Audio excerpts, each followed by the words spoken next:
Good Monday morning. I know I'm very, very early. We'll go over it. All right, we're set to go. Good morning, everyone. It's good to see y'all. It's not giving me my regular stuff here, so I don't know if people will be on or not. There we go. We got a watcher. Good morning, whoever's watching. Probably Chris. That's my bet. He gets up early. Yep. So I've been taking care of my brother-in-law's dog while he's over helping our friend whose wife passed. And she decided that she needed to go to the bathroom at 4 this morning. And yeah, since I fell asleep a little bit early yesterday, I just kind of got up. So that's what we're doing. So, all right. Before we get going, first off, I hope everybody had a great weekend. And I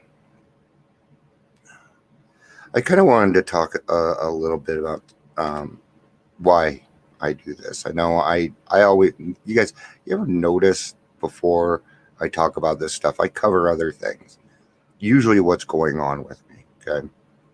Now, my sleep schedule is, you wouldn't want to try and follow it. Okay. It's a lot better than it used to be, though.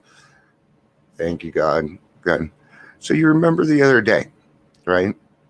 I said I was talking about my nightmares and I had enough of them. You know, I come on here pretty quickly after I get up so that you guys can see what's going on with me. I don't wait until I'm feeling better to come on, and I do that intentionally, okay, so that everybody else can see what's going on with me, so that you can see the procedure of getting through things. All right, so my nightmares, I haven't had nightmares in 2 nights now. All right, they were horrible. Now it's changed. And so what did I do? Well, when I was done with that, when I was done with the daily reflection, I spent a good portion of the day creating boundaries for myself. I had to write some harder letters, which I did, but I got them done and taken care of. And so I always come back and let you guys know what I did about it too. So what I'm saying is, yes, you guys will see me going through something, and I appreciate the outpouring of help. Actually, I ain't gonna stop that. No, never mind on that part. Okay, but I want you guys to see the process. All right, I've got another example for you guys today. Okay, Jill and I noticed that somebody had gotten into our calendar. All right. And her name was all over. It wasn't very sneaky. Today, I suddenly have problems with my calendar and my email. Ooh. What do I do with this, right? Is somebody intentionally trying to screw my stuff up? Kind of looks that way, right? But can I take it that way? Who knows, right? If I just said, hey, well, it pretty much says, yeah, this person kind of did that. But wouldn't it still be contempt prior to investigation, right? Am I still allowed to confront this person in an angry way? Nope. No, I'm not. We don't carry ourselves that way. Am I going to find out what's going on? Sure, I'll find out what's going on. What now? Okay. Well, I'm certainly not going to, I do not let problems really control my day anymore. So that's why I'm kind of laughing at it. I got it fixed. I'm pretty good when it comes to that stuff. So, all right, let's get to the reflection. So tomorrow I'll talk to you guys again about what happened with that situation. Maybe throw some suggestions up there. What should I do? I will be contacting this person. I have to. I don't have a choice. All right. Today I'm going out of the daily reflection since they kind of moved on from the 11th and 12th step there. A lot of talk about that. Plus the meetings, things like that. So I like to diversify. Never talk down to an alcoholic from any moral or spiritual hilltop. Simply lay out the kit of spiritual tools for his inspection. Show him how they worked with you or for you. All right. We all know what's going to happen if you talk down. Do I even need to say why? Yeah, I do, huh? Because you're going to make that person feel like they're crap, man. Okay? And honestly, who the fuck are you? Okay? We're all on the same playing field. Okay? This is a level playing field, guys. And God creates that. All right? So why did I make it, this is your HP and this is my HP? Because my higher power is my higher power. And you can't have him. Okay? Go get your own. I'll let you borrow mine. That's not a problem. Let you borrow the group, things like that. But eventually you need to find your own higher power. Okay? It is a personal relationship between you and God. It has nothing to do with me. Okay? Except maybe the words that are coming out of my mouth for suggestions, things that I have gone through. So I'm read out of working with others, even though it isn't. I mean, at least it was a little different, but it is still 12-step work. I'm waiting for somebody to correct me on that, by the way. As you wake up, ain't catching that stuff. Your candidate may give you reasons why he need not follow all the program. Can we just laugh at that one for a minute? He may rebel at the thought of drastic house cleaning, which requires discussion with other people. Do not contradict such views. You felt that way once too. I did too. I don't want to do that. Tell him once you felt as he does, but you doubt whether you would have made such progress had you not taken the action. You know, feel, felt, found. I know how you feel. I felt that way, and I found. It's an old sales technique. On your first visit, tell him about the Fellowship of Alcoholics Anonymous. If he shows interest, lend him your copy of this book. Get you your own. All of our underlining and everything would confuse, right? So get him a copy of their own book and sit down and start reading it with him. Maybe. Unless your friend wants to talk further about himself, do not wear out your welcome. Leave. Give him a chance to think it over. If you stay, let him steer the conversation in any direction he likes.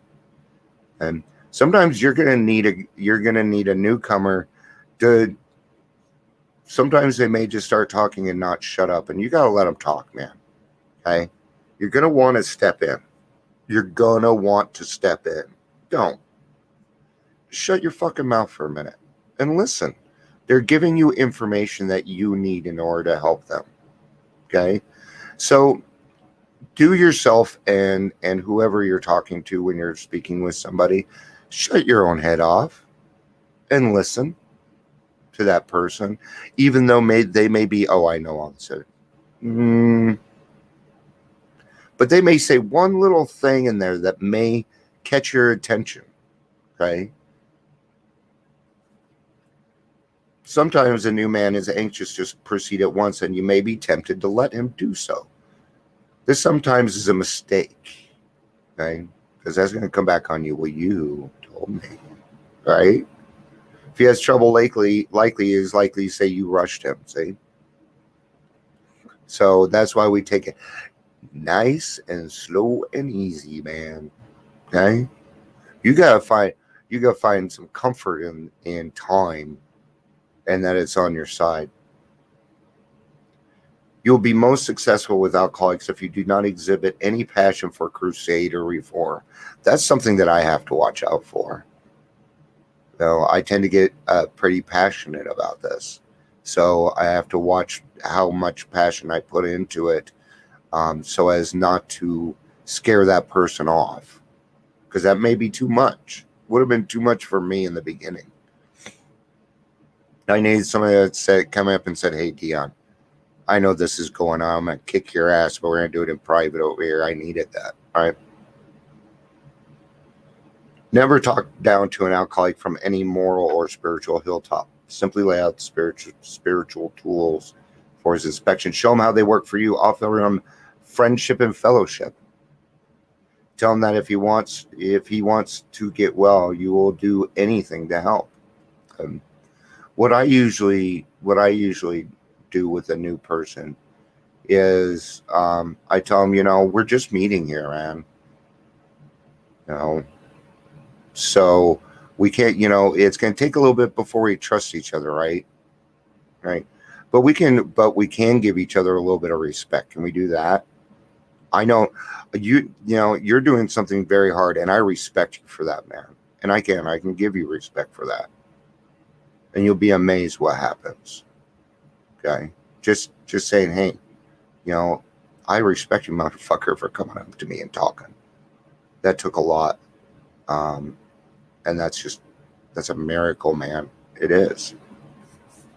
If he is not interested in your solution, if he expects you to act only as a banker for his financial difficulties or a nurse for his sprees, you may have to drop him until he changes his mind. This he may do after he gets hurt some more. That's the tough part. That is a tough part. If he is sincerely interested and wants to see you again, ask him to read this book in the interval.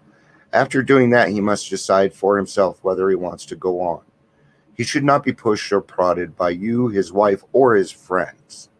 If he is to find God, the desire must come from within. Yeah, that period of waiting, the hurry and wait up game.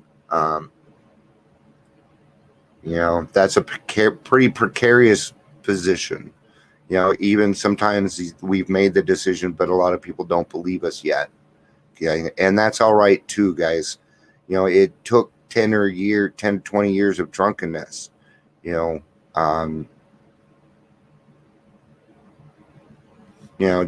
was one day I was seeing if I had enough time to tell this story. There was one day I get into house cleaning modes, and I was 3-4 months sober, and this was the time I stayed sober during this. This was it.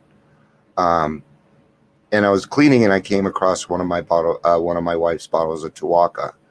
And I went and poured it out, threw it in the trash. Yeah, of course I did. I don't need this shit.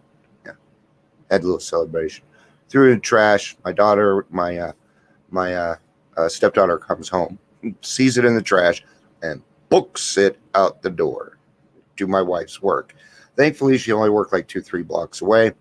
I get a phone call from my wife saying, "Hey, Dion, what's going on? I hate to ask you this question." Okay, but they had to be able to ask me, "Are you drinking?" No, I threw it away. Okay, well, your stepdaughter doesn't want you to feel bad. Did it hurt? Yes. Was it her fault? No. I put her in that position. I have to take responsibility for that. Did it hurt? Yes. Has it ever happened again? No. Now, if somebody saw an open liquor bottle or empty liquor bottle in the trash, I'm the last person anybody would think of. That's the difference between now and then. Okay? So how did I do that? Time. It took time and a lot of effort. But I love putting towards the effort because I'm establishing very good relationships with my kids and my grandkids and my fellowship. And I love that.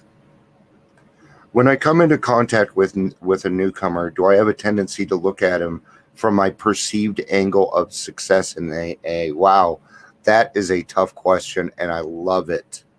I love it. Are you? I'll ask myself that question several times. Hey, what are my intentions? Where am I coming from? Do I feel like I'm better than this person? Ask yourself those questions. Okay.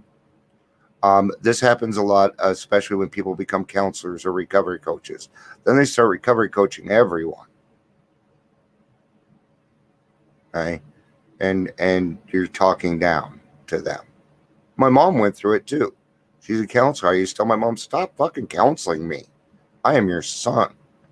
But there's just that thing. And eventually, now that never happens. That was like 25 years ago, guys.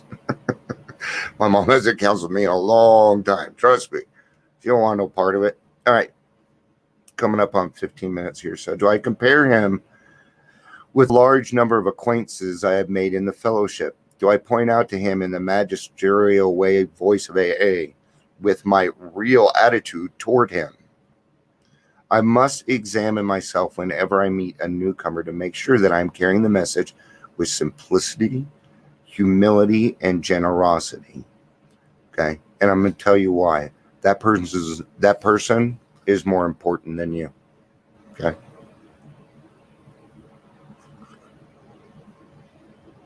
You're not above them, but they're above you. Make sense? Okay? Why? Because, yes, we have a triangle, but our triangle goes upside down. Our newcomers are at the top. Right? And AA is a whole bottom. But kind of, sort of, in a way. I don't know. I don't think that was the best example, guys. The one who still suffers from the terrible disease of alcoholism must find in me a friend who will allow him to get to know the AA way, because I had such a friend when I arrived at AA. Today is my turn to hold out my hand with love to my sister or brother alcoholic, to show him or her the way of happiness. So, all right, that's going to be it for today. I'm going to be putting out some older podcasts, things like that. We got another one coming out this week. Things are kind of on hiatus until the holidays are over. So it's just kind of the way that works. All right, guys, I'll see you tomorrow. Thanks for being here. Peace out and have a day. Thanks, guys. Bye.